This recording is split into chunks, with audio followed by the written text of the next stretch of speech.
Hello, everyone. Welcome back to the Texans Probe. Today, of course, we're back with Drew. We're going to kind of discuss some of the Cowboys game, go through the questions that y'all left in the mailbox for us.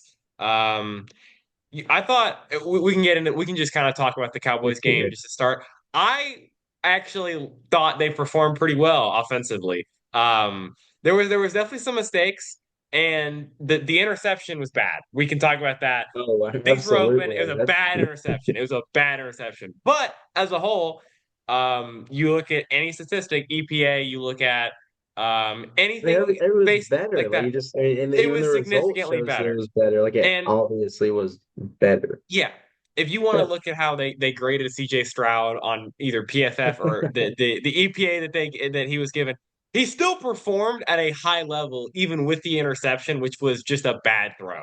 So I'm sure we'll get into it, but I thought Bobby Slowick overall called a really good game. I really I like the w Bobby Slowick. Yeah, So, one thing I'll say, just like if you look at if you for those that watch film, is so they ran their tight splits, kind of similar formations the entire first half, and then the first drive of the second half, they came out and they almost ran. If you watch Tennessee or Ole Miss, they ran wide splits. Like they would stack two receivers and they would put them on near like on the numbers. And that's completely something we haven't seen Bobby Slowick do all season, all last year. So credit to him for doing something different. And the reason why they did this, simple as this, guys. When you line your safety up 10 to 12 yards back, and there's only going to be your DB like around 3 yards away, and then the safety 12 yards away, you can just dump it off to Tanko or Nico Collins like yep, we saw them do. Or and Mechie, actually. I guess again, Nico didn't play as much as we thought he would. Whatever. So we no, saw Mechie in space, Tank Dell in space, and that's an extension of the run game. And then we also saw tempo. So we got to see some nice things. And then obviously when Nico Collins plays more, you'll see even more stuff. You'll see because then I still saw times where Tank was running Nico routes, and that's just kind of how it goes at this moment. And so once Nico's healthy, the offense will look even better. And I think I had no problems with the way Slowick called the game. I guess he did call a run on 3rd and 3 that didn't pan out, I believe, early in the game, something like that. But yeah. I can understand that sentiment against the NFL's worst rushing defense. Now, of course, he does that against someone else. I might have a little problem with that. But other than that, I really like the game plan. I like the different formations. The run game was, fluid again, obviously mixing in that big run too. So it was nice. It was nice. But the It was. defense, maybe not. I had a little bit of issue with in the first half, big time. I did too. I did too. Yeah. Yeah. But I think as a whole, the early down offense was significantly helped by the tempo that they used. Yes. You were able to, and obviously, like we talked about, it's a bad running defense, so the running game early downs definitely helped. Like they actually ran the ball well on early downs, but they also threw it well on early downs, which has been an issue. They haven't thrown the ball well on early downs either, Right. and they did in this game because of the tempo. And I liked and obviously we can talk about how the first play of the game got taken away because of the downfield. But I think since you won, if you want to spin it into a positive, it was a good design and it worked perfectly. That's the type of stuff on early downs where like just get Nico Collins the ball, right? Did you Like did you watch Monday Night Countdown? Because Lisa Salters like low key leaked that this was going to be the play. no, She talked to Nico or Laura, whatever the hell, Rutledge, or Lisa she said Salters, yeah, Nico Collins said, I want to get the ball early in my and just in my hands early in the game. And guess what the first play was? oh A yeah, little I did motion hear play for that, yeah. Nico. Go back to an alert screen just to get the ball in his hands. And guess what he does when the ball in his hands gets feet under him and he takes for a touchdown. But excuse me, is the first play of the game. You're supposed to Yeah, I script don't know how that you do and that. practice that and make sure that do they have refs at practice? Do they know what a legal lineman downfield is when they're That was so practicing? frustrating. You just can't make it up. It was the most Houston Texans thing. I wasn't It worried we were going really to lose the was. game after that, but it really was just the most Texans thing that I had seen it. It can happen, Yeah. but are we surprised? Not really. No, I mean, and like I said, I kind of do since you won and since the offense played well, I think you can spin it into a positive that that was legitimately the best screen blocking they've ever had. Um, They blocked it perfectly, and like in that type of early down Maybe offense, it was a little bit blocked better because Tunsil did get yeah, upfield faster than he should have. But I still think he would have made the block. I don't know if maybe someone would have reached over to Nico or not, but it would still have been a solid gain, but yeah, it was still illegal.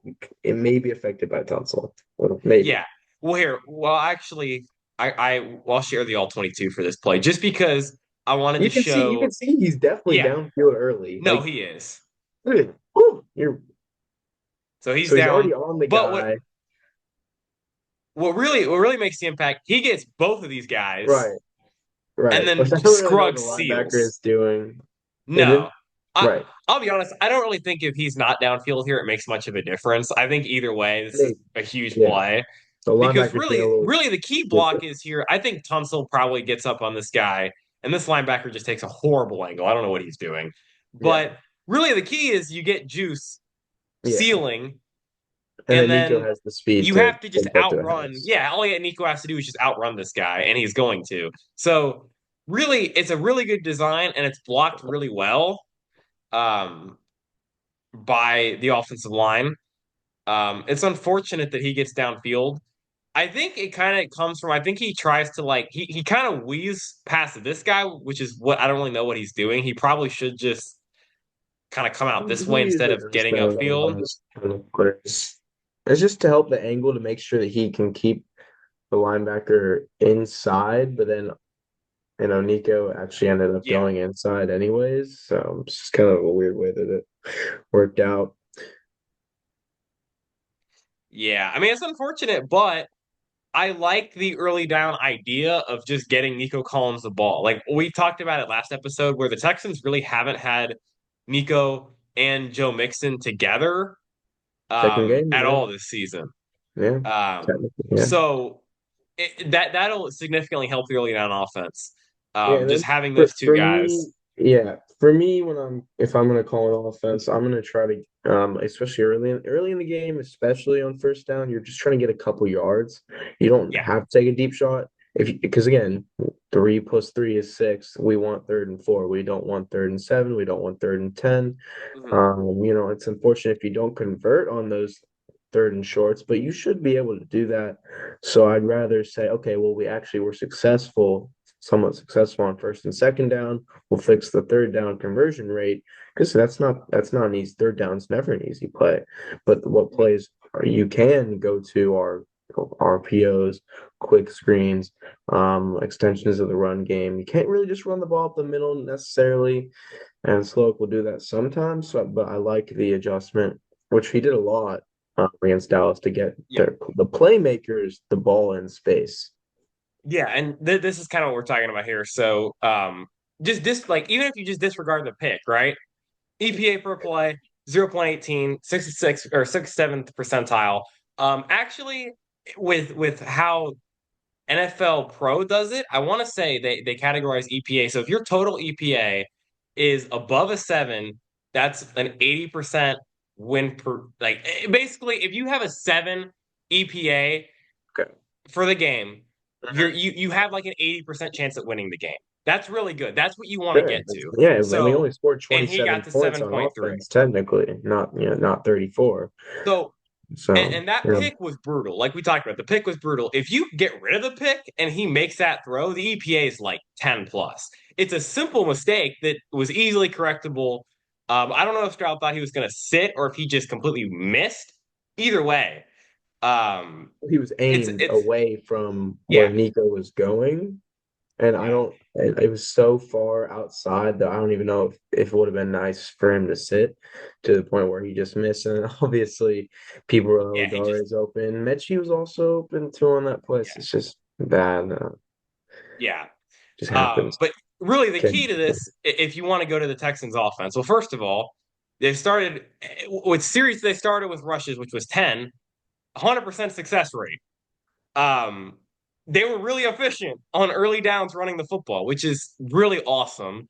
Um, and then if you want to go down here, so that this is the early down offense. Early down offense, 0.24 EPA per play. Honestly, like the late downs, which includes the pick, which is really gonna hurt the EPA, is the reason why the offense wasn't even better than you thought.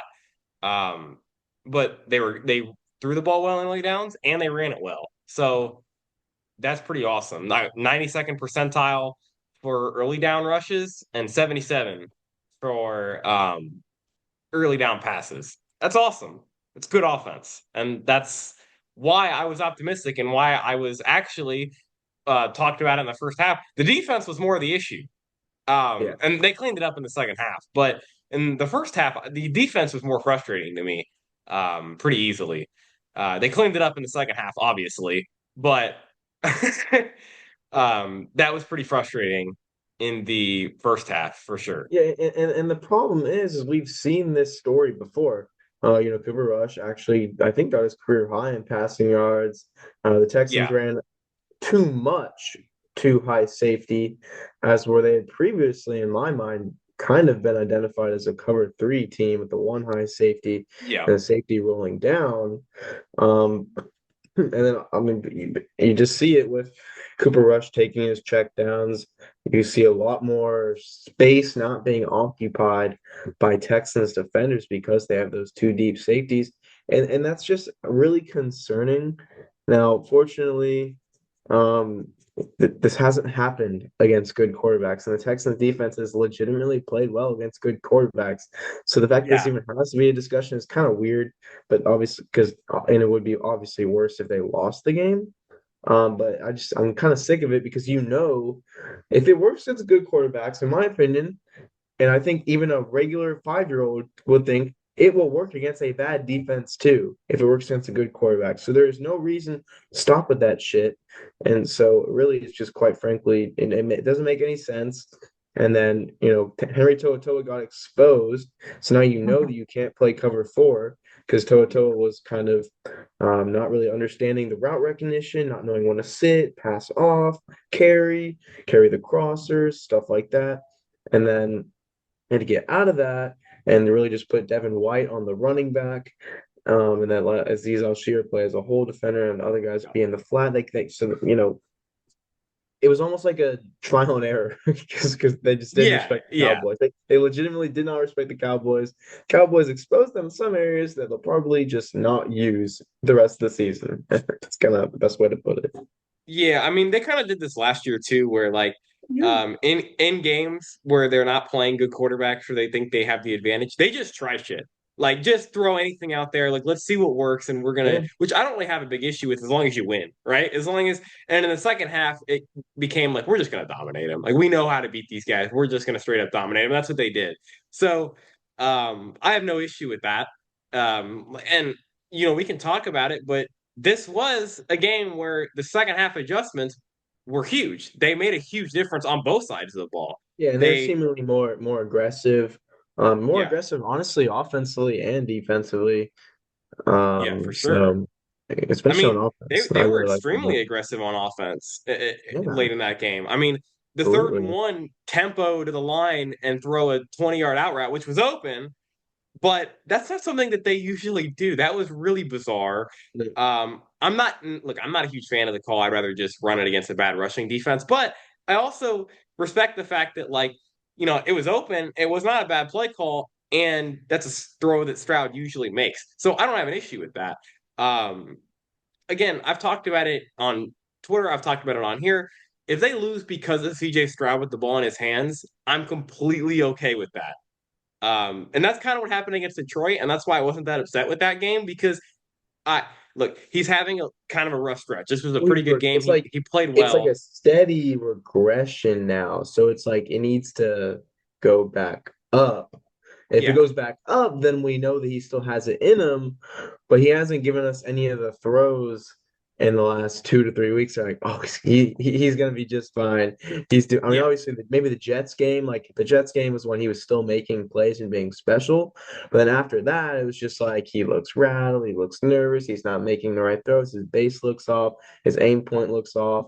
So just little things I He get seemed to what you're saying because settle. we know he's Yeah, talented, but go out there and show the talent instead of really showing the consistency to be inconsistent. Yeah.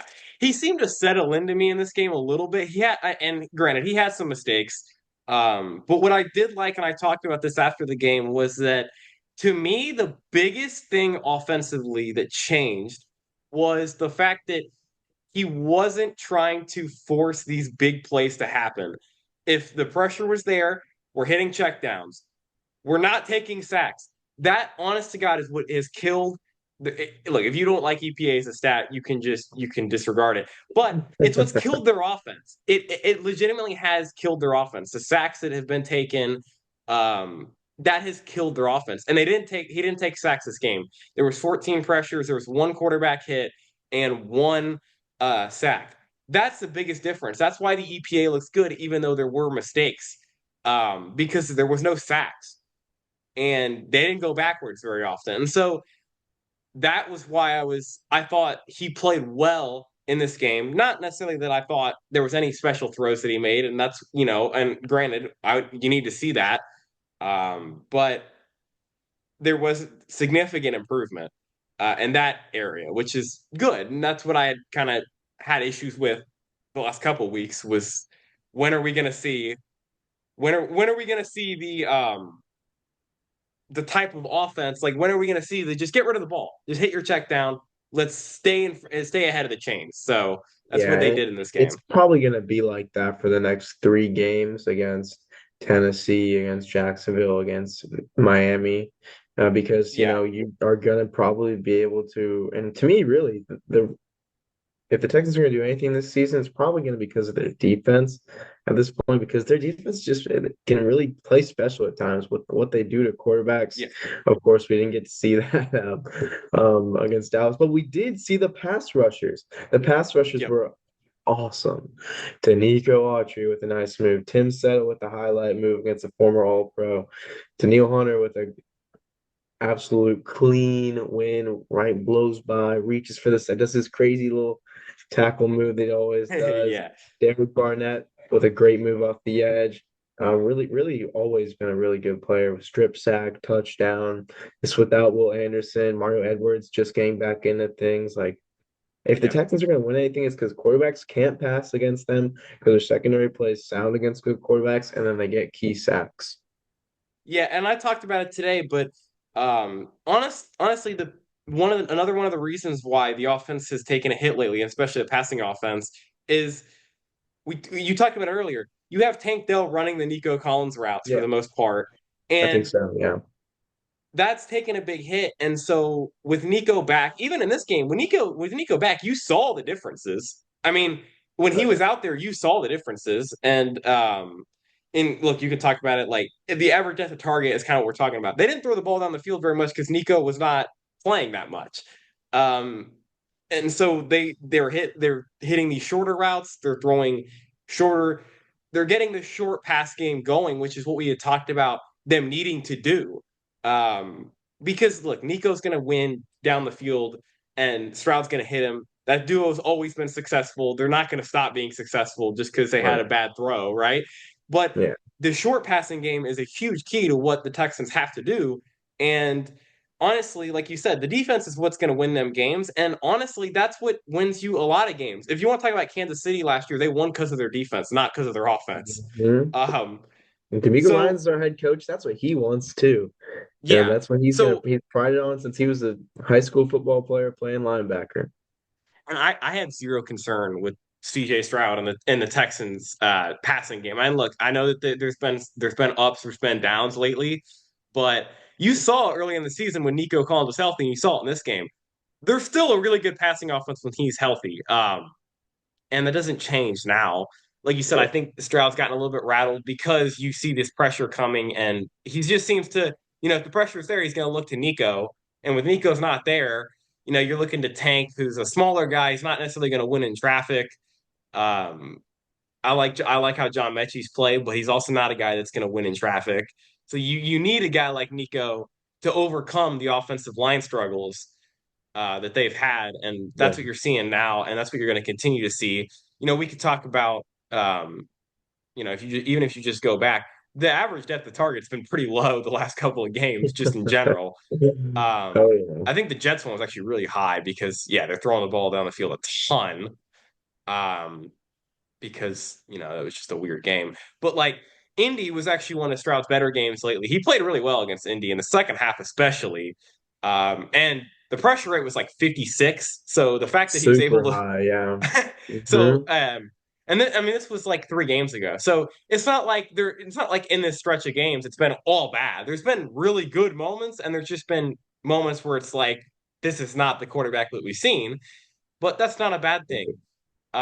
There was moments like this last year too, where like mid-season you run into moments where like you go to the Cincinnati game where he was really good, but also threw a pick that could have lost you the game.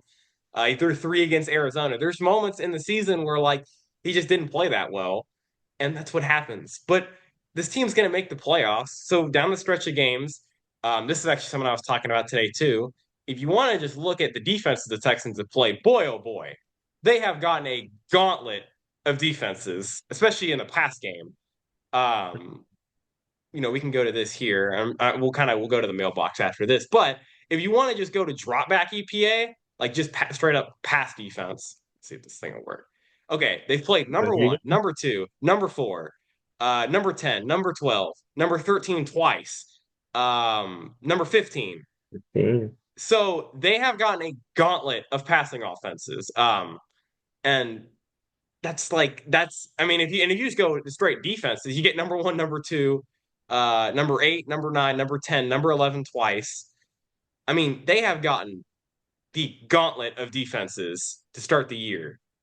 And that's part of why the passing game has not looked as good. And that's just what you expect, especially because you played some of these teams without your best receiver, or you played them without your run game, right? So um, that's just kind of what happens at the end of the day. I mean, look, if you go through it, you didn't have Nico for this game. You didn't have Mixon in the second half. You didn't have Mixon. You didn't have Mixon. You didn't have Nico in that one. You didn't have Mixon or Nico in the second half. You didn't have Nico in the second half of this or the second game of this. Like you have played brutal defenses to start the year, and that's part of the reason why it's been so bad. And now you're seeing if you want to go to the remaining schedule, so they get Titans next week, which are 20th. Then you get Jacksonville, 32nd. You get let's see, Miami's a pretty good defense. And then you get, I want to Kansas say City after that, 18, Kansas City, who's 18, Baltimore, who is 28, 28th, and then you get and Tennessee again, Jackson. who's 20th. Yeah, Tennessee, So yeah. you get a favorable stretch of passing defenses down the stretch of this year, which it's just going to balance out. Like statistically, Stroud may not have the numbers he had last year, but who gives a shit? He's playing like the start this year when Nico was healthy, he was playing just as well as he was last year, if not better. The numbers just weren't aligning, and even this game, he could have had 2, 3 touchdowns, but you handed off to Mixon on the one because why wouldn't you hand it off to Joe Mixon on the 1 yard line? But that's just the reality of what goes on with the touchdown numbers. But I thought against Dallas, it was a pretty good game overall. He didn't take sacks. There was one real big mistake, but you know, really the biggest key was that Bobby Slowick called a really good game, and if he calls games like that, we're gonna be a good offense. And the offensive line was significantly better. That was a huge key too. If you want to go to the pressure count, which was interesting, Jarrett Patterson didn't give up a pressure. He legitimately has kind of saved the Texans season. Um, if you want to hold that hope, so if you go to offense, same two guys at the top as normal. Nobody's surprised by that. You get Nico Collins, CJ Stroud at the top. Yeah. But if you go to pass blocking, you get so Titus. Yeah, not a great game for Titus Howard. I disagree. Got the matchup. I don't think he had. I think that Parsons gets a lot of pressures from his speed to power, but Yeah, his speed to power didn't necessarily impact the play. So I understand PFF charting him for that. But that's just kind of how it yeah. goes when you're a Well, pass his grade rusher. is not too bad. I mean, for a five pressure game, a 60 is actually pretty decent. So, he didn't. I mean, he didn't give what? He didn't give up a sack, No, no exactly. hits. That was my point. Like So it's he's improvement. absorbing that speed to power is actually what that tells me. Yeah, So no hit allowed, no sack allowed. It's Micah And Parsons too. I mean, he's yeah. done so And hey, well we against can elite pass rushers. It's awesome. Miles Garrett, TJ yeah. Watt. I don't know how the guy does it, but it's pretty cool. And hey, look at who's number one in pass blocking grade. Shaq Mason. Round of applause. Good That's game for Shaq extremely Mason. that might be the most impressive thing from the game, honestly, because Good game for Shaq it's been a Mason. tough watch, Good but I game haven't for seen Patterson. any problem from Mason. No, he played well. Um, Yeah. Juice Scruggs was had some bad moments. Um, but still, there's still good things. It's hard for me to completely give up on Juice Scruggs because I still see good things with him. There still are good reps with him. It's not like Kenyon where it's like this guy's just brutal. Um, like Juice does good things, but then you throw a blitz at him or a stunt and he just looks lost. So I don't understand what's going on here. But I I think the still am concern was optimistic. more over the one. See, the thing about linemen and pass rushers, if that one sack allowed or that one sack that you get determines your game, and the one sack he allowed was really bad. It's a Yeah, it one-on-one was really bad. opportunity. Your hands are too low. You're getting slapped down with a little Yeah, swim move. I mean, that's a yep, problem. it was He bad. needs to Yeah. be more consistent, and he got exposed on the time where he wasn't being consistent. He wasn't using his technique Yeah. properly against not a guy who is not a successful pass rusher either. This is not Aaron Donald that he went up against. Hmm. So he just can't happen. And then they have the thing with the stunts, like it's all that consistency. And he's just not there Yeah. yet, and that's gonna make him lose his job. Yeah. It probably will. But Jarrett Patterson's been very good for this team. Awesome to see. Mhm. And the offensive line, whether or not there's mistakes up front, it's significantly better than it was. And But then that's that what one play where you're looking Patterson for. let the guy straight through on the That double was really mug weird. I don't blitz. know what the hell was going on with that. That was weird because it looked We just like never Juice looked just at didn't him. block it. Patterson didn't block If anybody, it but was just then Patterson, on yeah. the broadcast they were talking about it was Juice, but to me Yeah, it Patterson couldn't have just didn't been. block anybody. Yeah. So I think it was Patterson. But like I said, there's still mistakes up front, but they're improving, which is all that you want to see. Um, and like what we talked about, most of the pressure came from Micah Parsons, who Micah Parsons is a really fucking good player. There's not a lot of defenses that have a guy like Micah Parsons. So Like, he's gonna get some pressure. Um, and I like the fact that late in the game, they showed some fight, okay? Someone got involved in something and the line showed up. Like that's what we had yeah, talked like about for I know weeks. it's not like a rivalry, but it kind of is a rivalry. They Yeah, play every 4 years, but they kind of needed that. They needed to see their fans take over another team's stadium. They needed to get in some physical altercations. Like that's for just something sure. that you need to experience. Because think about it like this: if you're in the AFC North, that's every single game. Yeah, That's yeah, every yeah, single divisional game. So they're always going to be a strong team. Even the Browns. The Browns are going to show fight on Thursday because they're playing the Steelers. The Texans don't necessarily have that with the Colts because they beat their ass two yeah, times. And yeah. they're not Colts aren't That was Colts kind of don't how back the up their Texans talk. were. And the The Titans and Jags are rebuilding nothing. Texans, yeah, the Titans and they that kind of reminds me of the rebuilding Texans because those teams always gave division people problems, no matter who was playing for them. Like the Tyrod Taylor Texans went in and beat Tennessee, like that. But you see it now, like Jacksonville's not really competitive, and neither is Tennessee. Indy's competitive, but we're It's better than not a Indy. gritty football So game at all, and no, it kind of affects the culture of the team. It's like think about like Notre Dame, like how Notre Dame doesn't play in a conference. yeah, That really to me makes the it difference in them hurts. being a good playoff team. Absolutely, They just don't absolutely. have that mentality, honestly. No, absolutely. Um, and that's why you see them try to schedule games out of conference, like tougher games. They schedule A&M these next 2 years and then Yeah, Texas in 2028 or something because they need these type of they games. need it. Whether they win Hmm. it or not, they need it and they need it on the resume, right? You want these good wins on your resume. So um here and we'll get into the mailbox start now. So we'll start with Cal. Coaching staff was more aggressive than usual, and shocker, we actually blew a team out. Defense adjusted well in the second half, and offensive line played really well. Pretty much what we had talked about Yeah. in the I first 30 mean, minutes. That's pretty adjustments much in the second exactly. half, aggressiveness, that is exactly how you close the team out and you make it Yeah, to where there's no doubt in the second half. So that's absolutely, absolutely right. And then he kind of hit it Yep. on the nail here with Tim Settle and the best Yeah, value I was just about contract to on the talk team. about that. I Yeah. think those two go hand in hand. I think that Yeah. I mean Tim Settle's getting paid what 2.5 or maybe 3 Three, million I think. I dollars, think it's three. three, Yeah. which is I wouldn't have given him that much, but Nick Casario definitely saw the value in Tim Settle. Tim Settle Yeah. got the sack. He's also more of a run defender, but he has been succeeding as a pass rusher too. So like, look, I think that's a great value. He started alongside Mario Edwards. He was not the starter going into the season. No. So it's a breakout season for him. He's got Yeah, all the for traits to sure. be effective on the run and the pass. Loved him settle. Big time settle. And Yep. he's on a Um, 2-year deal. yep. And I mean, if you look at it, he's seventh, and so which is true pass set. So The pass true rush, I pass mean, set I think his basically pass rush rate was excludes. like 9%. If I go back to, well, I can find this probably from Oh, last yeah, yeah, year. yeah, but it was not that great. No, Um, not at all. but and it, his normal one's 11.3, which is still good. But true pass set, which I look into more because that kind of excludes you. You get rid of these like little bootlegs. You get rid of these quick drops. This is just straight like we're dropping back and we're throwing the ball like either downfield or like we're trying to throw it downfield. That's basically what this is. And he's seventh in defensive tackle win rate. That's pretty impressive. And Unbelievable, honestly. pressure to rush, he's sixth.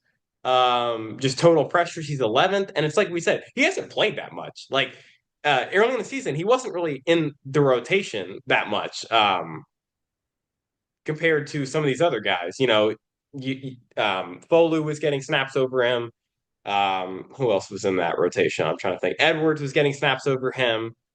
These guys were playing over him. He was probably the third guy, and Khalil Davis was still in that rotation early in the season too. So, but he's broken out, and he's been the best defensive tackle out of all of them, probably.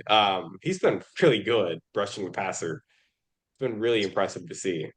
And here I'll name a value contract since you went with Yeah. Settle. I'll kind of go with another one. I gotta Hmm. think because I'm not gonna name a rookie because that's kind of unfair. I was Yeah, I gonna mean that is like kind you of how could you just say, sign I that mean, you could just contract, kind you of know. say you kind of just say CJ Stroud, but that's kind of unfair. Um, let's see who's a good one now. I mean, honestly, Daniil Hunter's a really good value contract for what they got. I mean, Well, he's he did playing. okay, but he willingly took a Yeah, hometown that is discount, true. so That is true. That is true. Let's think of another one. yeah. Um, let's see. I'm trying to man, this is I mean, Joe Mixon, if you want to go there, his contract is set up to where they can move off him at any point in the future. There's not a lot of guaranteed money in here, and he's playing like a top five back. So that's a really good contract that He's they gonna get the have. money though. Yeah, no, 'Cause, he is because yeah. he's going to be here. But um, there's a lot. There's multiple good contracts because Derek Barnett's another really good contract. Um, he's like making $2-3 million as a rotational edge, and he's playing really well. Um, there's a lot of good contracts on this team. You know, everywhere except the offensive line. Pretty much, you could name a guy. Yeah. And the offensive line is not bad value wise, but it's a lot of either like rookies or Mason's overpaid. Titus is like pretty much where he's at, and then Tunsil's kind of the same way. So, um, I mean, easily the best contract is Tim Settle, though. Not even close. All Exactly. Has to be. Has to be. right. Yeah. Can't think of anyone else. No, I think it's easily Tim Settle. All right, dream pick for the Texans in the draft. We did do our mock draft last week, We'll keep this but one quick. this one's kind of interesting to me because there's a lot of ways you could go with this because there's not like a dream guard for me, which is like the position that you No. would want this, but there's not like I'm not like dreaming about a guard that they would take. Um, I kind of was talking about this with another guy who did a mock draft. I think the Texans positions that you could see them target in the first round, especially unless it's guard, is interior defensive line, tight end, or there's another one that I was thinking of, but a safety. One of those three, safety, nickel, that kind of role would be the positions that you could see the Texans target in the first round. So Malachi Starks, which is Cal's one, is a good name. Like that's a name that would fit in the Texans defense, would add to the safety room. That would make a lot of sense. For me, it would probably be Walter Nolan, who we talked about last episode. I think his fit in the defensive tackle room is perfect. I really thought he was a good player at A&M when I watched him here. I think he's playing really well at Ole Miss. I think he makes a ton of sense for the Texans' style at defensive tackle, what they like, and I think that'd be a perfect fit. I think that just I feel like you need a little bit extra juice on the offense, kind of just because of how Yeah, the defense has played so consistent. You're gonna get like your replacement for Jimmy Ward eventually because of for age, sure, Eric for Murray because sure. of age. So I feel I'll lean on the side of like tight ends. So I'll go if you really want to go get Harold Fannin Jr. or I'll say Harold Fannin Jr. or Tyler Warren from Penn State. I feel like maybe even Tyler Warren just because kind of the Yeah, presence that he has on that Penn State offense, he is a do-it-all guy. He could probably throw the absolutely. football if he wanted to. He could play running back if he wanted to. He can play a slot receiver, tight end. And I feel like the Yeah, Texans, obviously, I love Brevin Jordan. yeah, I do And too. and Yeah, I think he could kind of be that guy too. But I'd like to have two Brevin Jordans instead of a Dalton yeah, Schultz and a Brevin Jordan. No disrespect to Dalton Schultz, but that's, in my opinion, probably the worst contract on the roster at this yeah. point. I It's think kind so of like too. it's like that meme, what does he do? And that's only me saying that because you could put like an Eric Saubert in the same role as Dalton Schultz, and unfortunately, they would probably have the same Yeah, statistics. It's just yeah. sad to the point you could have paid a tight end $1 million and they would do the same thing as Dalton Schultz. So I'd rather get an athletic utility tight end I would. Yeah, I and would they're too. in the and I think this is kind of dream pick. We're talking about the first round. I mean, I'm gonna find my gems. I fell in love with Andrew Phillips For last sure. year. Yeah, yeah, He no, went for sure. he went in the third round though, so that's not my dream. I still love the guy. He's on the Giants too, thank God. But no, dream pick first round. I'm gonna go Tyler Warren because I think that kind of opened like we saw Nico Collins come back. It opens up the offense, and For that's just sure. something that you need. For sure. I mean, and Brevin Jordan, whether we like him more than your average person, but his loss was a big Hmm. hit to the offense, no matter how you want to look at it. Um, the blocking, the speed at tight end, he was a massive loss. Um, and so I think you re-sign him because I don't think he's going to cost a lot, but Yeah.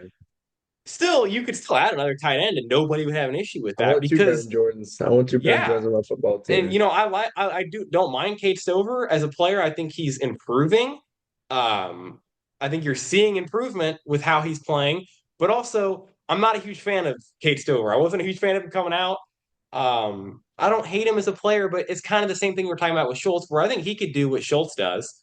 Um, Anyone good, yeah. So, as long as you have you know, hands.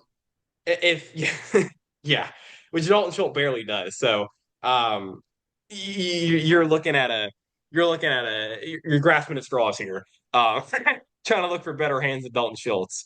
But you know. The contract not great, but you could move on from it at some point. You could just take the dead cap and just move on, or hold him on the roster because he's not a horrible player. He's just overpaid. Um, Streams video games. He has a good friendship with CJ. I mean, there's other positives to you're playing the football yeah, field sometimes. So I'll give Dalton Schultz the benefit of the doubt. all right. We got another kind of troll Ooh. question. If you Oh, were stranded on an island and could only bring two Texans with you, who would it be? Now, I completely agree with the Daniil Hunter pick. 100%, I'm bringing Daniil Hunter. Tank Dell is not a guy I would bring. He's Daniel Hunter. 100% not a guy. Actually, I would. Okay, I'll go ahead and throw my name out here. I bring Cade Stover over um, Tank Dell because I think you get the grittiness. I think you get very he's you get the farming, you get the this type of stuff. He would bring it. And then Daniil Hunter is basically your bodyguard. Okay. Anything that comes at you, any type of That's that true. guy is a tank. So Yeah. nothing's hurting you. It's like in Minecraft when you get like an iron golem. That's Yeah. Daniil Hunter. That's Daniil Hunter. And then I mean you got your pick of everybody else, but Case Grover would make a lot of sense in this type of situation. Okay, so I'm gonna go with Kurt Hinish, Okay. because who wants to mess with Kurt Hinish? I Yeah, think he's we've got all the seen eye the eye black. black on it. Yeah, oh, he's Yeah. got the eye black on his face.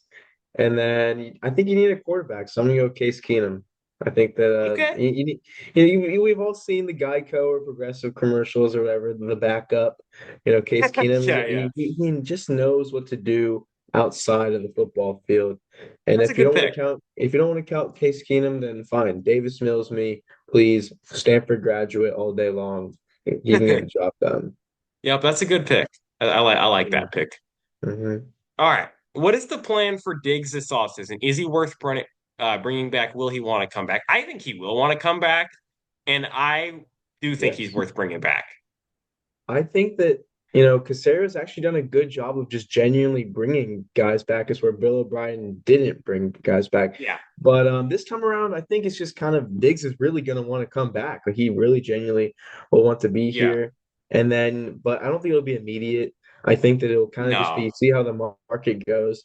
Like how they did with the running back market. They were probably interested in Tony Pollard and Saquon, but maybe they didn't really necessarily agree with the contract. So same with receiver market. You kind of just wait and see. Like, I think I saw maybe Cal said he would sign him to like 3 years, 70 million. But I was like, Yeah, I that wouldn't might be a sign him to little, that. might be a Yeah. little bit too much. 3 years, 70 No. million.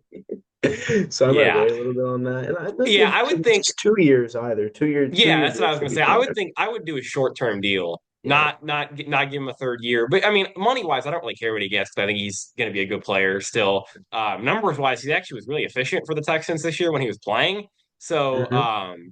but I also think if you have the leverage in the situation if you're the Texans, because you look at it like if Diggs, we don't have to bring you back because John Mechie could slide into this slot role pretty well, and we wouldn't have an issue with it. So you have the leverage. Just don't overpay in the situation. But I would like to see him back, and I think he will be back. I don't know if Diggs wants to be on a fourth NFL team, honestly. I Yeah, feel like I think he wants to be back.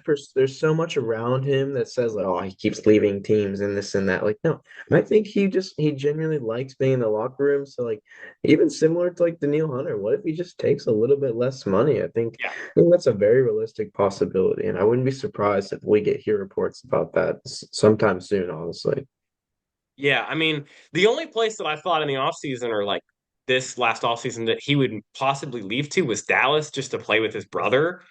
But if you don't want to Dallas is a go shit there, show. So I don't think he's going to go yeah, there.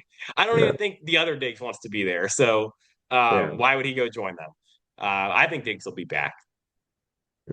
All yeah, right, let's that'd see. be kind of sad if he wasn't, honestly. Where I thought that Neil Hunter was getting schematic pressure from Zimmer and Flores over the years with D'Amico, he has sustained his numbers. My question is, how can Will Anderson use Hunter's pass rush success and consistency to better impact his game for the future? I think you're already seeing it, if you want to know the truth. I think you've seen Yeah. it with I mean, honestly, Will Anderson doesn't really have pass rush moves. He kind of just overpowers you, but he's also kind of immune to double teams because you double him and he still just overpowers you. Um, and he's one of the best run defenders in the league. But honestly, the one thing he could do is just learn pass rush moves from Daniil Hunter. Um, just go figure out how go do the spin, go do this type of stuff, and he'd be unstoppable. That's the only thing that I really think he could learn from I Hunter. was like, The think main about it thing. like this. Like, do we know for sure? I mean, no, it was pretty young. Do we know if Daniil Hunter had pass rush moves going into the NFL? Maybe I have he no learned idea. how to Yeah, apply. Exactly. What if he learned how to apply those pass rush moves based on his archetype, which is, I would say, pretty damn similar to Will Anderson Jr. with the get off, with the speed to power, with the run stopping ability. Now, they're pretty similar players, in my opinion, even the way they go about themselves off the yeah, field. So I think that he's like the perfect mentor for him. And I think that you're right. I think we're already seeing it, and he can't be double teamed every single time. I honestly would probably double team Hunter at this point, just because yeah. he's been insane, and we saw what he can do with one-on-one opportunities, not even just getting sacks. But I think he's going to continue to add moves to his bag, and I think you're tripping. I think that he put some nasty moves on towards the end of the year. Oh my God, it was fun to watch. Yeah. I mean, look, I don't watch as much film as you, so you're probably right about that. I just when I watch him, I just a lot of times see when he wins, it's just straight power, which is really Sure, impressive. Like yeah, that, and that's not a diss. Like that's really impressive that you right, can just straight yeah. overpower these tackles. But that's what you see a lot of. Yeah, this He's is the kind of just highest a level of football that yeah, he will play. He's already done with college, so now he's doing this in the NFL. yeah. Like it doesn't get harder. I He's mean, already doing it. Will Anderson. is literally just like a ball of energy on the football field. Like I Yeah, mean, like he is just full of like just energy, and it's awesome to watch. And I think he's gonna. It looks like he's gonna play this week. Um, he's practicing. so It's good. this will legitimately be. I think Folu's still gonna be out, but this will be the first time where you look at the Texans on a third down, and their defensive line across the board will be Will Anderson, Daniil Oh, Hunter, Tim Settle, Danico Autry. That is mm. unstoppable. You Bring cannot stop Edwards. that. Yeah, Yeah. and Edwards, if you want to throw that 5-man front, which they've been doing a little bit lately, I mean, that is unbelievably good. Like, that is laughably good. There's not a team that has a better front than that in the NFL on Exactly. a pass rush down. I think it's So, the most talented yeah, defensive line in the NFL, and then it's unbeliable what if they've this was done to the without Ryan defensive Anderson. line. Yeah. I mean, like the value they've gotten from the defensive line with the contracts they've signed, the moves that they've made is unbelievable. Like they have crushed it. Like we can talk about the failures that they've done with the offensive line. They've made up for it and some more with how they've handled the defensive line because these guys are, I mean, these are animals that they have signed for like nothing. The whole defensive tackle room as a whole is like making like $12 million, and they're playing like a really Yeah. like a top 10 defensive tackle unit. It's crazy. I think Um, Autry makes more money than the rest of them combined. oh, he does. Yeah, he Yeah. does. Because Edwards is like really cheap. Yep. Settle is probably making no, I think Folu's making like five, which Uh, yeah. Folu makes a decent amount, which he's played like it though. I mean, he's played like a guy who can make $5-6 million as a run defender, so there's no issue with that. All right, another question from Owen. Has the recent addition of Joe Mixon shifted either of your views upon running back age and the debate between Yes. ADP on running backs? Well, Okay. look at I Saquon, look at Mixon, Yeah, look at Derrick Tony Henry. Pollard. Tony Pollard's even look good Yeah. too. Like they can play on second contracts, guys. But at the Yeah. same time, I look at the draft, and there is a lot of talented running backs in the draft. Oh It's the yeah. most talented position in football, maybe in the 100%. entirety of sports, with how they have different archetypes and are still successful with the different running styles and they're still successful. It's fun to see. I would say Joe Mixon might be one of the most unique running backs because he's tall, he's got Yeah. great lateral agility. And But if he's yeah, got a very bizarre running style. Like it works, but it's I very agree. bizarre. It's unique as hell. Like there's very Exactly. because It's unique. he kind of looks like he's like galloping when he gets in the open field, and Yes. it's weird, but it works, and that's all. I mean, that's all that matters. There's Super very few long guys that run strides. like that. And you wouldn't think the long strides would work, but he times it up well enough to where he Yeah. uses his hips for his short area quickness, and then he uses his strides in space to get the most of everything and to make people miss by attracting you to go one place. He's an action initiator. He sets up his moves. Uh, It's beautiful. Beautiful and and and I he's will say with the last part of this question, I was kind of a guy that came into the offseason saying there's not a big difference between, a running back like a Devin Singletary to Joe Mixon. I was completely wrong. Like I was completely wrong. And that's okay. I'm okay with admitting I was completely wrong. But I was completely wrong because honestly, the run blocking has not been the reason that Joe Mixon's looked as good as he has. He is no, making not at stuff all. happen. And that, I mean, it's insanely impressive. I still look to draft a running back because you can never have too many running backs. You really I can't. I agree. mean, you can never have too many of them. Like we talked about Bucky Irving, we talked about him a couple third, fourth rounder. Like he's been awesome. Tyrone Tracy has Tracy. looked amazing, and I was a huge Tracy fan coming out. But those type of guys you can never have enough of. So you could get obviously like Joe Mixon's going to be here for another I don't know 3 years 3 years, probably. hopefully. So he'll probably be here. But you also can add another running back because Damian Pierce just I don't know. I mean, he's a weird player. I like him in certain moments, and then sometimes it's like I don't know what he's doing. But I would like to add another running back to that room for sure. Um, but I do think my vision or my idea on running back has changed from Joe Mixon, from Saquon, from although I thought Saquon was really awesome. I honestly I had concerns about the injuries and how much he was getting paid. I still think they overpaid for Saquon, if you know the truth. If you want to know the truth, I still believe that. But um To make me feel any better about him being on the Eagles.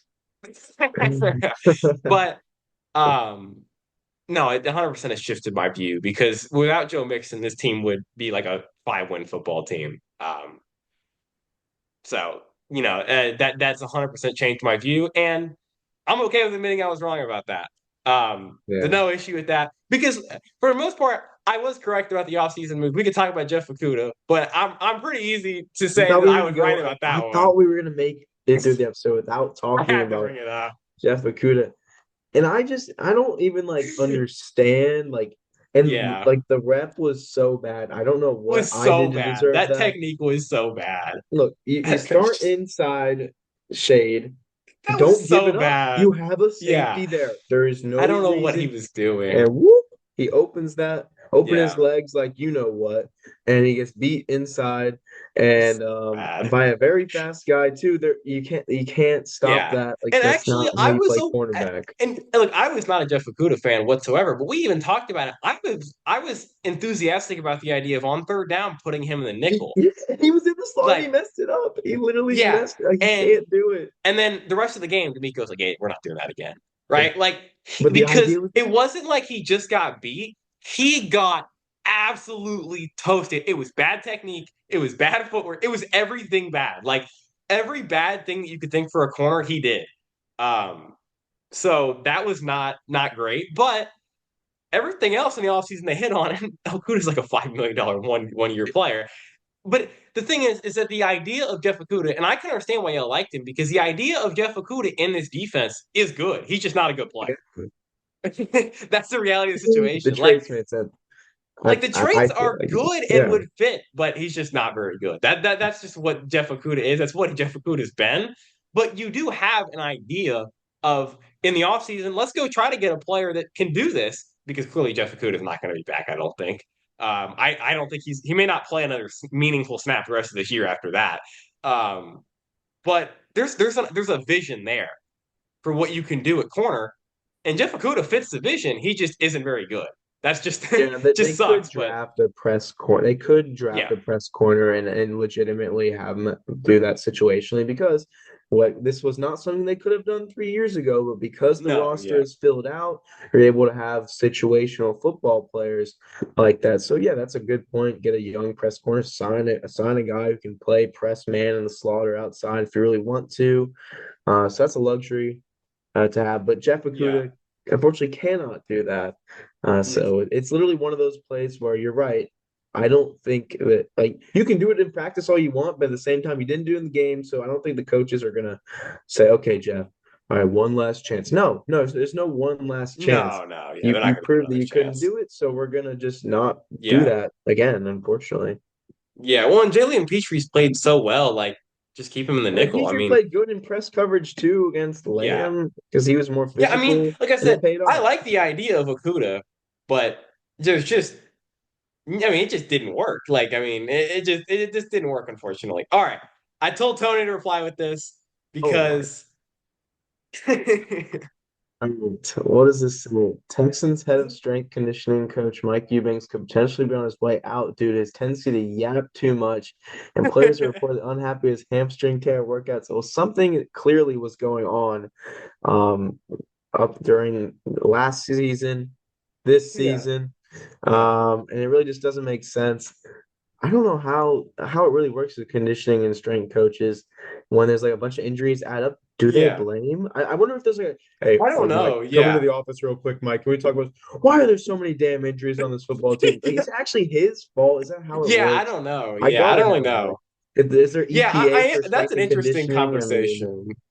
like, Oh, if there is, I gotta get that. We gotta get the PFF inside. needs to have like strength and Yeah, yeah, conditioning coach yeah. An ranking. injury grading coach. That's something that they need to invest in actually. No, but I just told Tony because I was like, he's got known Aaron Wilson fake account guy, Tony. Um, very funny guy there. He also I don't think he found the screenshot, but he also did the fake where it was like he got everyone on the timeline Oh, that to was good. believe that was That's hilarious. so That so funny.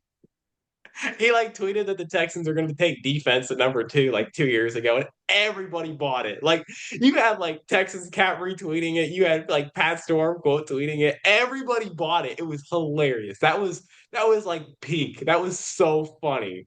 That was peak Texans Twitter. That was so funny. People like Aaron Wilson, honestly, though, are the reason I don't want to work in journalism anymore. I mean, the amount of times we've seen posts saying Nico Collins is not practicing, and then 5 minutes later, he's practicing. What Yeah, are I you don't. doing? What are you looking at? What are you Our doing? reporters are like so bad at reporting that type of stuff. I Like, don't know why. Like they're just they're awful at it. they genuinely can't report, and then they post, and then we got other people like Sarge posting cryptic stuff every 2 weeks, people making fun of him online. Like, this is Our why this reporters is are all so I need to bad. do. And then after college, I'll go my separate ways and hopefully contribute to someone's football program. But Yep, I cannot exactly. be on Twitter posting updates on Yeah. practice and Our stuff best like that. reporter, 100%, John Alexander. Very good reporter. I like his work a lot. He's very good. Like he actually stays to date with this stuff. DJ's okay. Like he's pretty DJ's decent. problem with like the defending, like the offense, and like, dude, no, we don't need to hear from you about Yeah, what the offense. I don't care. Like, I want to hear from the offense on what's going on, not you defending yeah, them. No. yeah. No, like I said, John Alexander does a really good job, I think. I liked Brooks when he was here. I'm still sad that Brooks left. I thought he was a really good reporter. I feel um, like he would like stand up too. Like he wasn't afraid to yeah. ask a hard-hitting No, question. he was really good. And Houston's a big The market too. I think that we need a different culture of reporters in Houston, honestly. Yeah, there's too many softball They're questions from very reporters now. soft, very So, soft. yeah.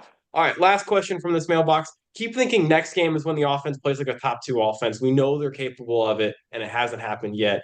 Mechie needs to stay in the game plan, or even more, or needs, yeah, or even more so. Defense won't be fair when Will Anderson comes back. Honestly, I'm just gonna go out and say it. I don't think they have the capability to play like a top two offense with the offensive line that they have.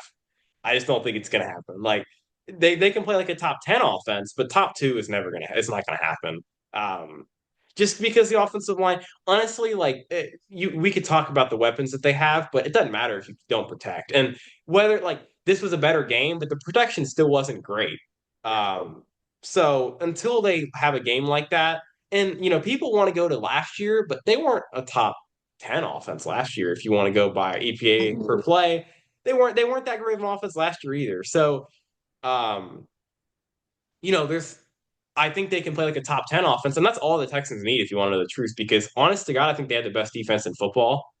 And if you can, you get the best defense in football on a top 10 offense, that's an easily a contender. That's what they need. If they can play like a top half of the league offense, which they have when Mixon and Nico have been healthy. It's just they haven't been healthy. So I think if you're Yeah. expecting a top two offensive game, you're probably going to be disappointed because it's not going to happen. Maybe against Jacksonville, you see it happen like that. Like, who Maybe at that cares? point, Like, the worst yeah, defense but in football. I think, come but on. they're just not going to play like that because their offensive line has too many holes and they're not playing as a unit still, and they're just without Diggs. Like the receiver room's great, but it's not like overpowered. The tight ends without Brevin are not that great. Like it's just not a top two offense. And Yeah. that's okay. It's not a bad thing, but they can play like a top 10 offense, which I think they have. I think they played like a top half of the league offense last week, and Stroud just made some mistakes that kept them from putting up 40, right? Like that was the reality of the situation. And they played well against Detroit too, and Stroud made some mistakes. That's okay. But if you're going to expect a top two offense from this offense, you're probably going to be disappointed. If anything, I'll rephrase what Brian said, and I'll say, keep thinking next game is when the offense plays a clean game. Maybe they'll Yeah, finally yeah, play yeah, a clean game, less pressures, no CJ like weird kind of mistakes, efficient on first and second down. That's what I want to see. And then the rest will take yeah. care of itself. You might look like a top 10 offense with that, but not, you don't have to be a top two. We're looking for clean and efficient, and then you're going to be just fine. Yeah, I mean, and really their most efficient game offensively was Jacksonville, but the penalties Oh, killed them. so hard The to watch. penalties killed them. And that's been the case in a lot of games. I said it in a group chat earlier. I don't care what the number said. The game against Buffalo was one of Stroud's best games of his career. Like easily a top three performance of his career. He was unbelievable in that game. The problem was they couldn't run the ball in that game. Like Mixon wasn't healthy. Um, and I mean maybe the cleanest game they played was week one. At this point, that's probably Yeah, the cleanest game they've played, and the pressure was really bad in that game. Like there was guys but running like free. weren't So exposed yet. So yeah, but the offense just hasn't played a clean game because, early in the season they were actually playing some decently clean football, but the offensive line continuously had bad penalties. And then later on, they've made Stroud's made some mistakes. They didn't have Nico, so the passing game, which is not that great.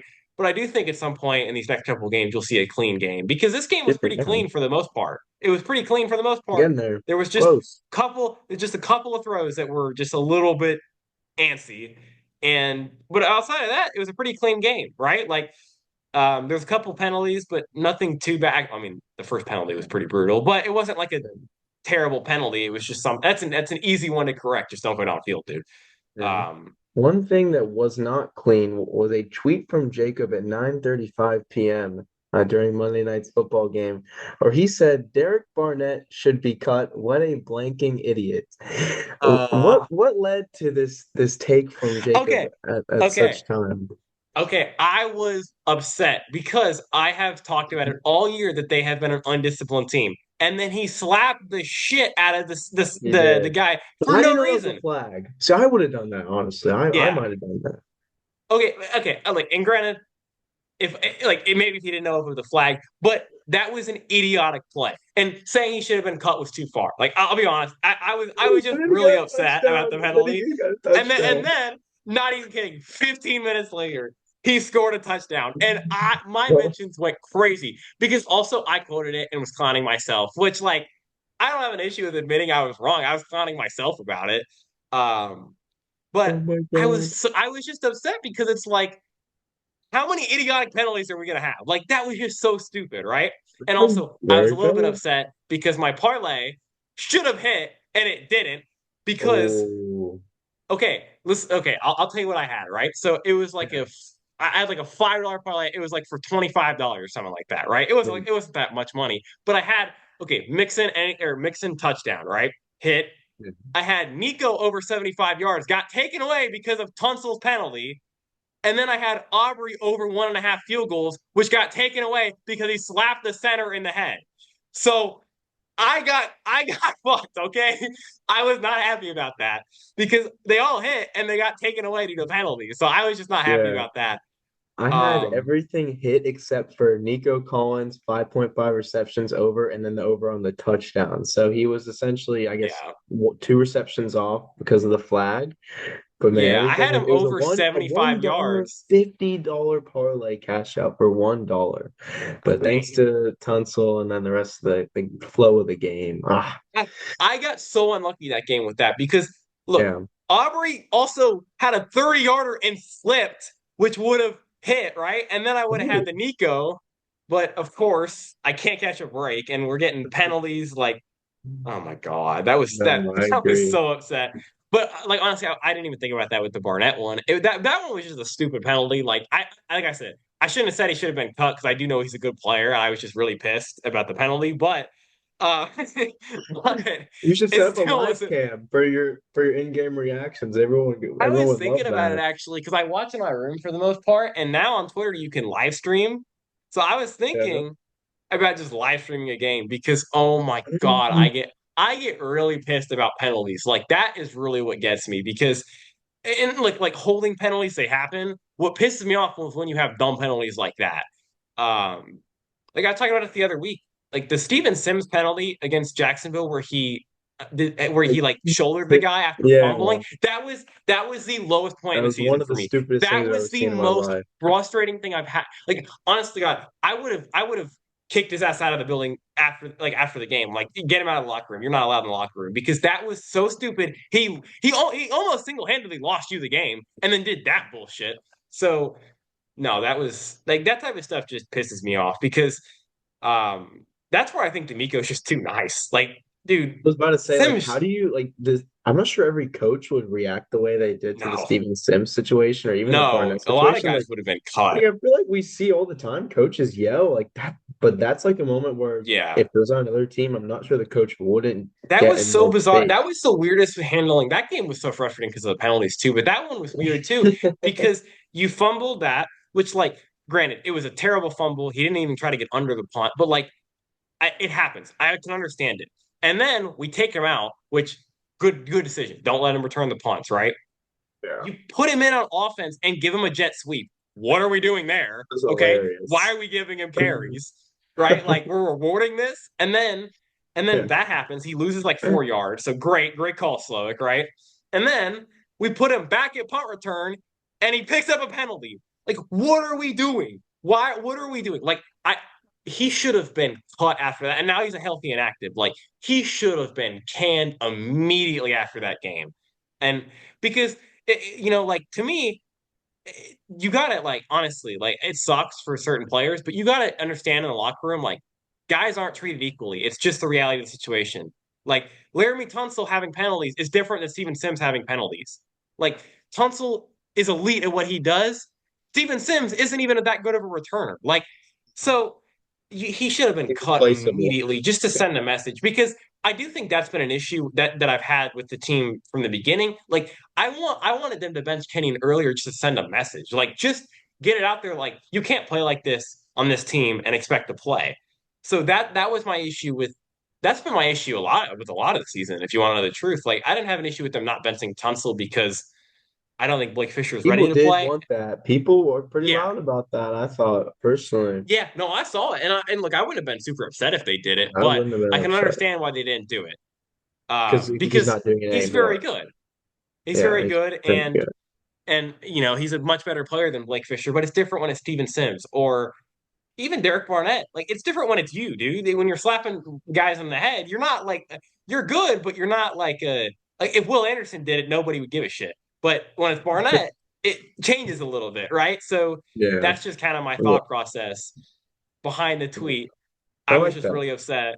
I was really upset about it, but it kind of it's not necessarily that I had a huge issue with Barnett. It was more so that I've had an issue with how they've handled that type of stuff all year.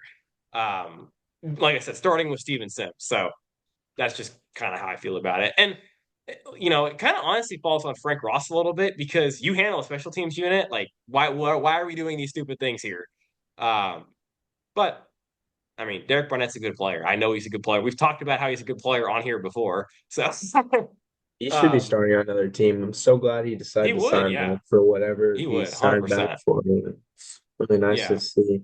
But it was a funny process because not even 15 minutes later, he scooped and scored. So Exactly. Exactly. and honestly, I honestly forgot I tweeted it because like I tweet that during the game and then forget that I ever said it.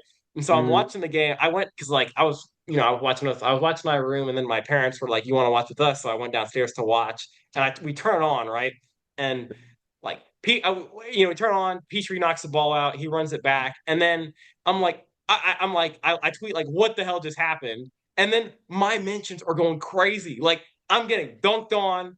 Like someone posted that, like the Venom thing where he's dunking. Someone quote Yeah, tweeted that. see, no, Someone quote tweeted that in the Texans Twitter, no, right? that's And great. everyone found it. And I was like, oh my God.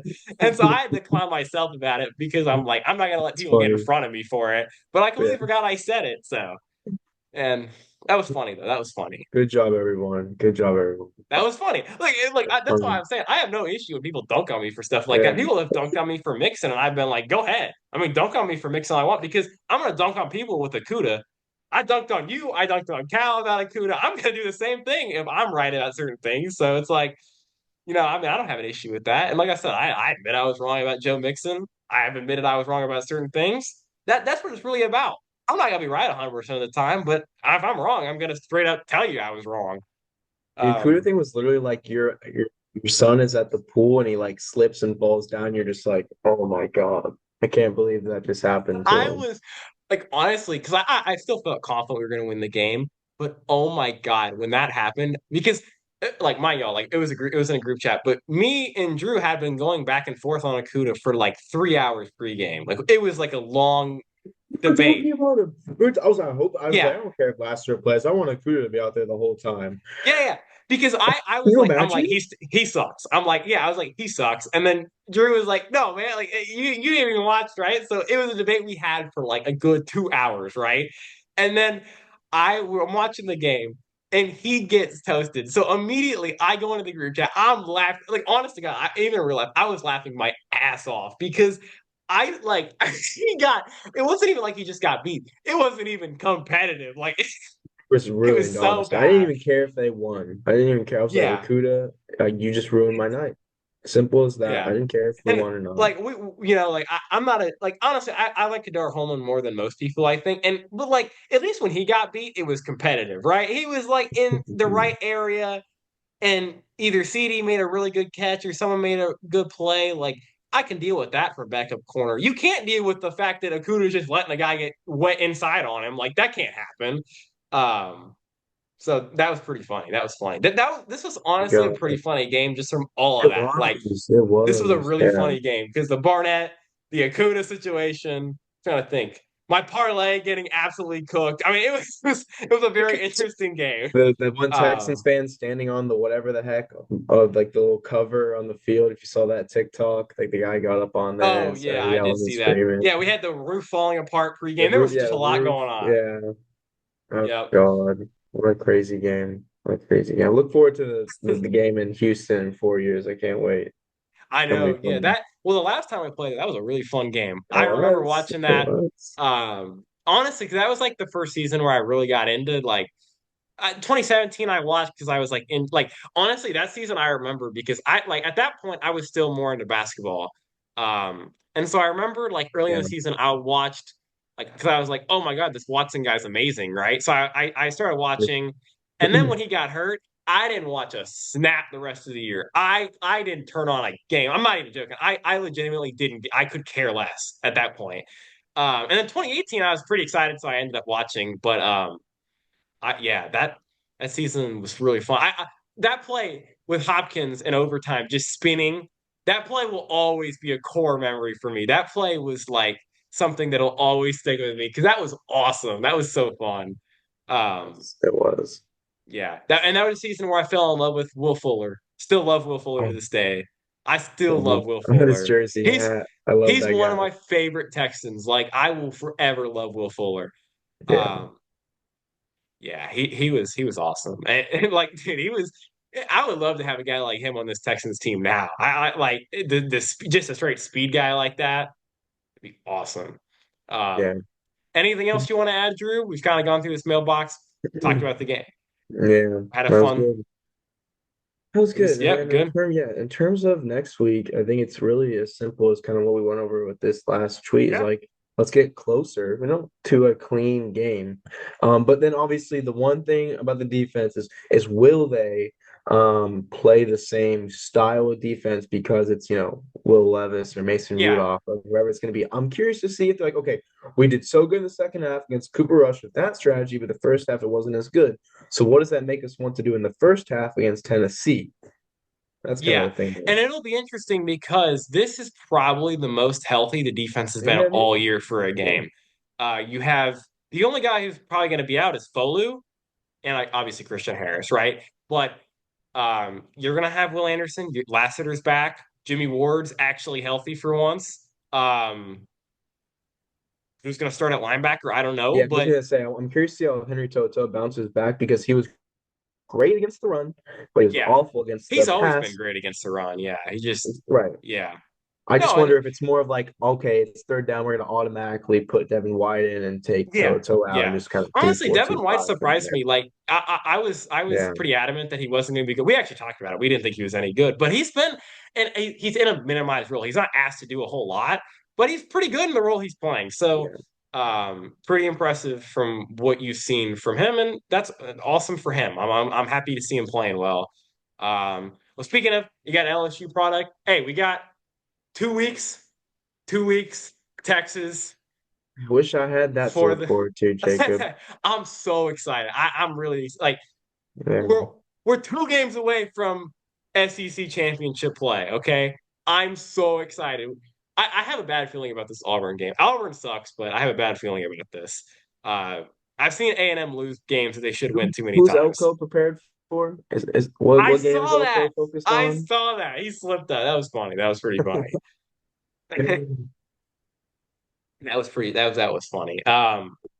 But this weekend's another one where it's another game where the offense just play. I mean, if Stroud doesn't make mistakes, the offense is going to look really good, I think. but it's a good game to bounce back. They're not a very good pass defense, but they're a really good run defense. So gonna have to throw the ball. I'm sure you'll see more Nico this week, like just working him in. Yeah. No reason to rush him back. Like that's what I had talked about in the Yeah, it's Detroit not that he game. was Like, hurt. It was just like yeah, literally, okay, we don't need no, him right here, so we're not going to use him. yeah. So, I've talked about that all year where it's like injury, the way they've handled injuries has been bad for the most part. I feel like they a guy will get hurt, they'll bring him back into the game. Like, no. I mean, especially if you're winning this game, like I hated when they did it with Aziz against New England. Like, you're up 20. Why if there's any concern about his injury, why is he in the game? Um, so I'm honestly glad that they handled it like that. And that's why like people being frustrated that he didn't play against Detroit was so bizarre to me. Like we've seen again, if we just talk about Will Fuller, we've seen hamstrings. Like they're very yeah, bizarre. Like they're weird. You could think you're healthy and then you're not. So yeah, like don't rush him back at all. Like you're not going to need him in the regular season more than likely. Like these next two games before your bye, you should win with or without Nico. Like it doesn't like it shouldn't should. be the difference. Yeah, One it thing I will should. say is It should. you can't lose to these teams. You can't lose to the Jags. No, You can't lose to the for Texans. sure. Maybe if it's like an instant classic versus the Dolphins, it'll be okay. But you can't lose these next three games because of record and because of really who you're going up against. You Yeah, can't afford to lose these teams in terms of the standings and because of kind of the perspective it gives people on who you are and what you can accomplish. for sure. No, I mean you got to take care of these teams. And I think they will. I have a lot of confidence that they'll win these games. I didn't have a lot of confidence in the Jets, which sticks out now because the Jets are a complete disaster. But um, they should take care of these teams. So, I mean, they're going to win a lot of these games just because their defense is going to win them games. Like, even if the offense Yeah, doesn't play I well. was expecting offensive fireworks, just kind of a No. calm 21-10 win, maybe. I Yeah. don't know. Yeah. I think the offense will put up like 28. I do. I think they'll play well. But I don't think it's like I think it'll be like the defense is still going to win them the game because the defense is Could going be to make like plays. a win streak where it's like you consistently beat up on teams, then it kind of Yeah. builds up, okay, we're gonna go to Kansas City, but we've looked really good the last couple of weeks. And so Yeah, I and was it's like, not and again, it's not yeah, like Kansas City's played all that different from how we've played. I mean, they've and no, honestly, in either side, if you want to look at it, they're not playing that well. Like their no, defense is not playing that well this year. Their offense has not looked that great. Like Mahomes has statistically been worse than Stroud, who's not had a or he's had a bad stretch. Like they're a beatable football team, and Baltimore's defense is brutal when you play them, right? So there's some games that they can win down the stretch, and if you even just beat one of those two teams, you start to instill confidence that like that we can go beat these teams because maybe the best team in the AFC right now is Buffalo, and you already beat Buffalo he beat without him. Joe Mixon. And So Josh Allen does not want to play D'Amico Ryan's no, defense again. I guarantee you that. no, not at all. And everything's still on the line if you're talking about seeding, right? Like they Yeah. probably won't get the one seed, but you can get to the two or three seed um, because you have the tiebreaker over Buffalo. So.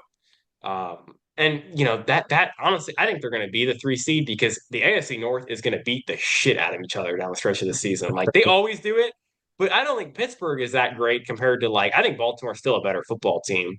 Um, but like you see Yeah, Pittsburgh, like all we have to do we is talked beat about the it. Ravens and they'll drop Yeah, another game and we'll have the tiebreaker. yeah. It's really that Like the simple. thing with Pittsburgh is like I mean Pittsburgh's a good football team. Don't get me wrong. I do think they're good, but they're going to play Kansas City down the stretch. They're going to play. They got to play Baltimore again. They have to play. I think they have to play Cincinnati twice. Yeah, Um, Cincinnati twice. and that's a Hmm. dangerous football team. I don't give a shit what the record is. Like that's Yeah, a same. dangerous As football long as team. they're playing hard, Yeah. as And long as they then I think can. they got to play the Browns, which again, the Browns aren't great, but that division, they just beat the shit out of each other. Like honestly, that division plays more for pride than anything else. Like Cleveland is just going to go into that game playing for pride because they like Yeah, it matters to I hope them. so. So Really hope so. they're gonna beat the hell out of each other. Like Pittsburgh's schedule down the stretch of the year is pretty brutal, if I remember correctly.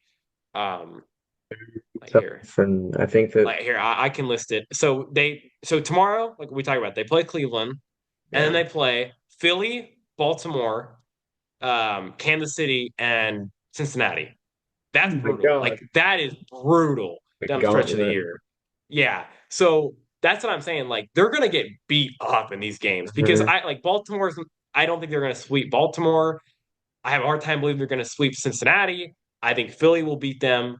I think Cleveland can steal a game. I think Kansas City will beat them. Like there are some games down the stretch of the year that they're probably not going to win these games. That's just the reality of it. So uh, the Texans are in play Yeah, for all these seedings, whether they've played I well or agree. not. They're in this stretch of like they can get to this. They can get Yeah. up in these seedings and have home field, which they're a good home team. Like they're much better at home than they are on the road, which is applies for most teams, but um, that's just the case with them. So everything's still in play here, and their schedule down the stretch is not that bad. It's really not. I mean, you have three games. I now love the matchups between the Ravens and even the Chiefs. I Yeah, don't hate it at yeah. all. No, I mean, like we talk about, I think, I mean, really, we get to the playoffs, we can talk about it all you want. The biggest things in the playoffs to go win games is defense, quarterback. That really is it. Those two positions are really the difference in how you go win. I mean, like Kansas City won The offensive line last like year. stinks the bed, of course. Oh, It's just a 100%. I mean, possibility. I'm not necessarily saying that this is going to be like they're going to home run this one. They're not going to knock it out of the park. But if you want to talk about Kansas City last year, right? They won because their defense and Patrick Mahomes made plays when he had to. I think the Texans can win like that. Their Yeah, defense is going to win them games, and Stroud will make plays when it matters. So everything I is do. still possible. Like, Yeah, you know, we're frustrated with how they've played as a whole, but I think they're improving now. And I think they're improving in key spots in the offensive line and the passing game and the running game. I think the offense as a whole is progressively getting better. The Lions game was a better game for the offense than they had played, even though the turnovers were brutal. Like, they're improving offensively, and the defense has been dominant pretty much all year. So, they can easily I don't. I'm not ready to say they're not a contender, right? Like no matter how they play, unless they could go into Baltimore or they play Baltimore and Kansas City and just get their ass kicked in both games. I'm not going to be like they're not a yeah. contender It's for because me. It's like we're not going to find out anything until they play the no, Chiefs. no, not at So all. might as well make And the like most we of talked these about, next three games. Miami's a good test. Miami's a good like Maybe prerequisite if because they're still in the hunt. Yeah, yeah. No, and I'm not necessarily saying like they still should beat Miami, but I do think Miami will be an interesting one because I think it's a good coaching matchup because you get the schematics from both sides that are kind of similar and their offense is really talented. You can kind of see what your defense gets, and their defense is actually playing well well, this year. Like very they've been a well. good defense. So that'll be a good test. I mean, but if you beat Miami, it's not like I'm like, oh, we're on a Super Bowl. You Yeah, still you gotta play these next two games. But honestly, when I watched the Lions last week, I'm like pretty impressive that we were up as much as we were on them early in the game, right? Like I know we lost, but it's like the fact that we absolutely. played so well in the first half just showed me that like this team can be really good if they just Yeah, close games, which they should they Dallas is not a good football team, but they closed them, right? They it was competitive in the first half and they completely closed them out in the second half. So Mhm. that's what you want to see. I That's what you agree. want to see. Well, that's a good little overview for pretty much the rest of the season. I think that's kind Yep. of the way I feel like I hope most people have that perspective. 'Cause that's really the best way to look at it. We don't need to have high expectations. It can be a wait and see, but it can also be like, okay, well, we have these pieces there. We have the necessary pieces to win. Let's see if that correlates come postseason. I expect us to be in the postseason based on the schedule and then go from there. And then, as we've been talking about, we'll adapt in the off season. But this is a good football team. Good football Yep. team. Just keep improving, make it cleaner. Yep. I mean, like we talked about, they're I think they're the best defense in football. And the offense, like we talked about, when the offense is healthy, even with the offensive line struggles, they've been a top 15 unit probably. And that's probably all they're going to need, honestly, like to go in and compete with these Yeah. top teams because their defense is so unbelievable. And they play better against better quarterbacks, which we've talked about for forever. I talked about it last year too. Their game plans are just better against better quarterbacks. Like they were good. They played really well against Josh Allen. They played really well against Jordan Love. They played really well against. I mean, who else? What other good quarterbacks have they played? I think Rodgers isn't all that great anymore. But like these quarterbacks that they played that are like high level guys, they played really well against. So Yeah. pretty impressive. Mm-hmm. All righty then. All right. Well, thank you all for tuning in. Of course, we appreciate all the mailbox questions again. Make sure y'all stay tuned for this one coming up next week. I'm sure we won't get as many as we did against the Lions because they're not that interesting of games. We probably won't get that many until after Kansas City and stuff, but we appreciate all the questions. We enjoy just talking about them. We thank y'all for the support y'all have showed.